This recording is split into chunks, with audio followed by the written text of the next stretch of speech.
My biggest trading blunders weren't dramatic blow-ups or single catastrophic trades.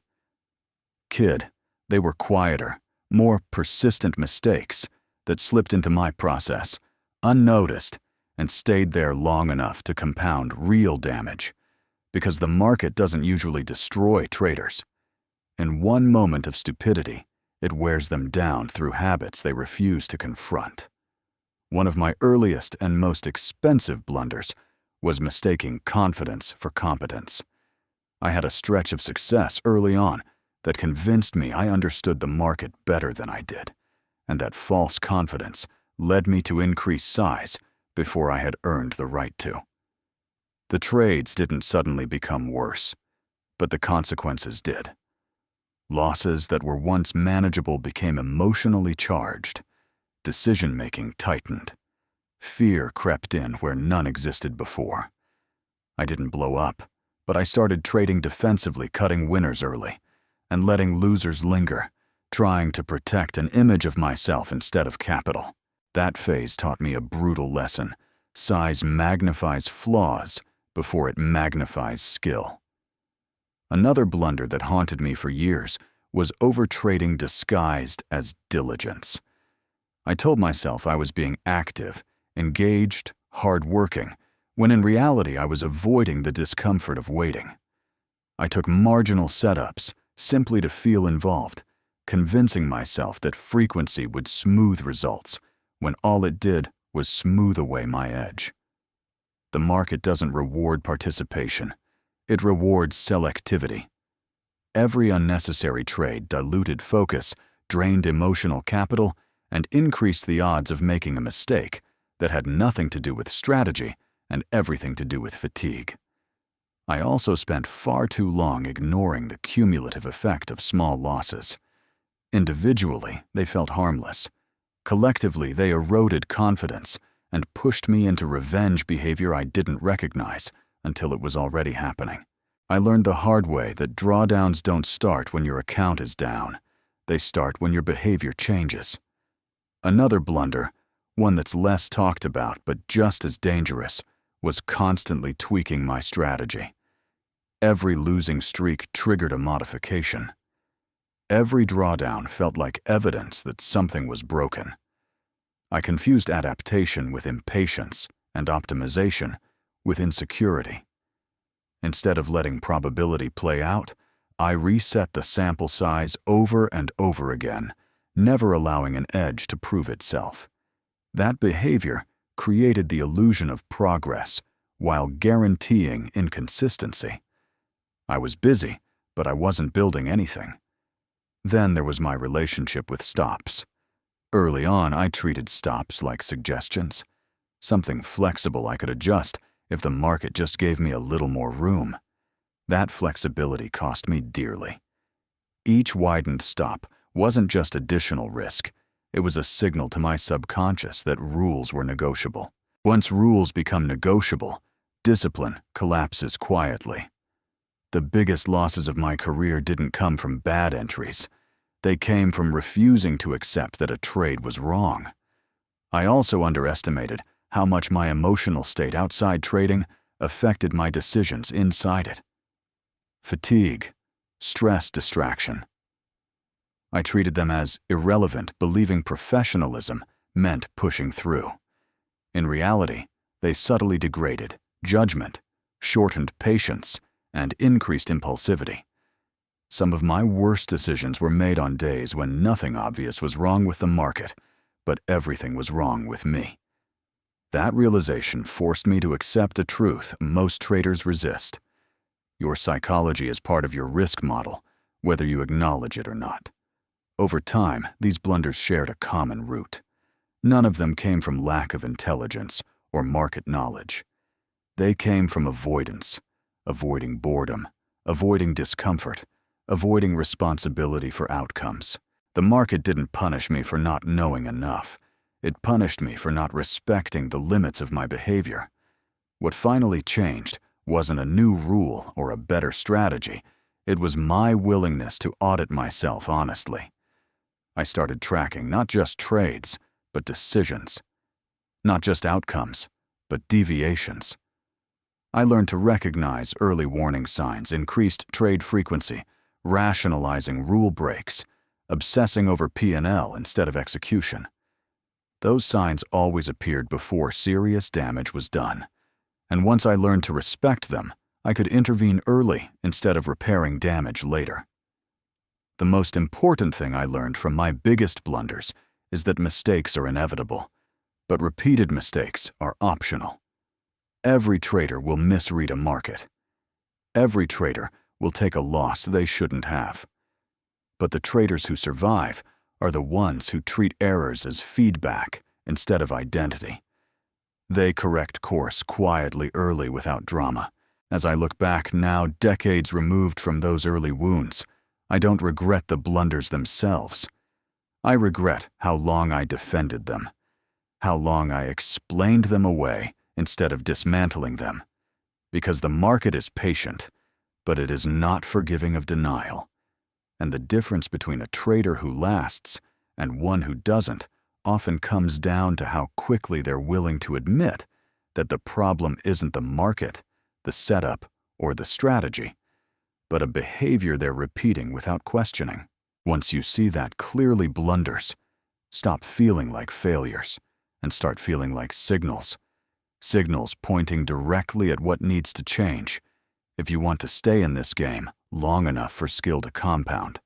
And that understanding only becomes actionable when you're willing to stop asking how to avoid mistakes entirely and start asking which mistakes you keep making for the same reasons. Because those are the ones that will eventually end your career if you don't confront them head-on, and confronting them requires more honesty than most people are comfortable with, especially when the losses aren't dramatic enough to force change yet, because it's in that quiet zone before disaster, where most traders decide whether they will evolve or slowly bleed out. And that decision begins the moment you stop excusing your blunders and start treating them as instructions the market is giving you about who you need to become to survive. Instructions that only make sense once you're willing to listen, slow down, and accept that progress in trading is less about eliminating errors and more about reducing the damage they can do when they inevitably occur. A lesson that only truly settles in when you finally recognize that your biggest blunders were never random accidents. They were predictable outcomes of habits left unexamined, and once you're brave enough to examine those habits honestly, you move closer to the point where mistakes stop compounding and start educating you, a point that marks the real beginning of professional trading. Because professionalism isn't measured by how rarely you make mistakes. It's measured by how quickly you identify them, contain them, and adjust before they become fatal. And that shift from denial to ownership is what ultimately taught me how to turn my biggest blunders into the foundation of a career that survived long enough to matter, and that foundation only holds when you're willing to accept that the market doesn't demand perfection from you. It demands responsibility. Responsibility for size, for behavior, for preparation, and for knowing when you are the weakest link in your own process. Because that awareness is the only thing standing between a trader who keeps repeating the same mistakes and one who learns from them deeply enough to finally move forward. And that realization brings us to the point where avoiding future blunders stops being about fear and starts being about structure, discipline, and humility. Qualities that only emerge when you're willing to look directly at your past mistakes without flinching and ask yourself not how you can avoid ever being wrong again, but how you can design your trading so that being wrong no longer threatens your survival. Because survival is the prerequisite for every lesson the market has left to teach you. And that lesson only fully takes shape when you understand that the most dangerous blunders are not the ones you remember clearly, but the ones you normalize, excuse, and repeat. Until one day, the account forces you to confront them all at once, a moment you can often avoid entirely if you're willing to face those blunders earlier honestly. and without ego. And that willingness is what separates traders, who learn from pain, from traders, who are eventually removed by it. And that separation becomes visible the moment you stop defending your mistakes and start redesigning your behavior around them. A redesign that doesn't happen overnight, but happens trade by trade, decision by decision, as you slowly replace habits that cost you with habits that protect you.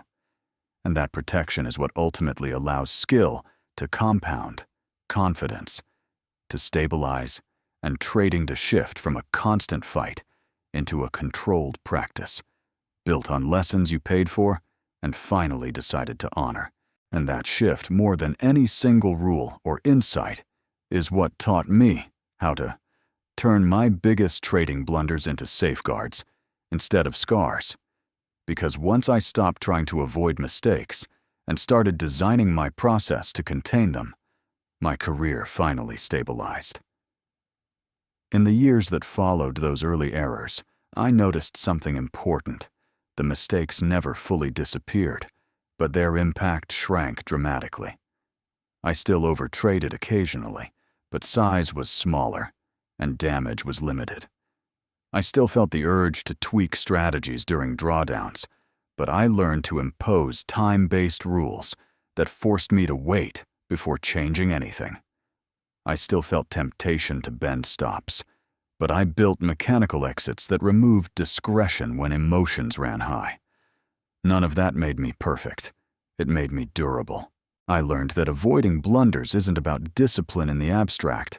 It's about structure that assumes you will be tempted to break rules and plans for that reality in advance. The market doesn't reward willpower. It rewards systems that protect you when willpower fails. Over time, I reframed every major mistake I'd made into a rule of containment. Size increases became earned, not emotional. Trade frequency was capped.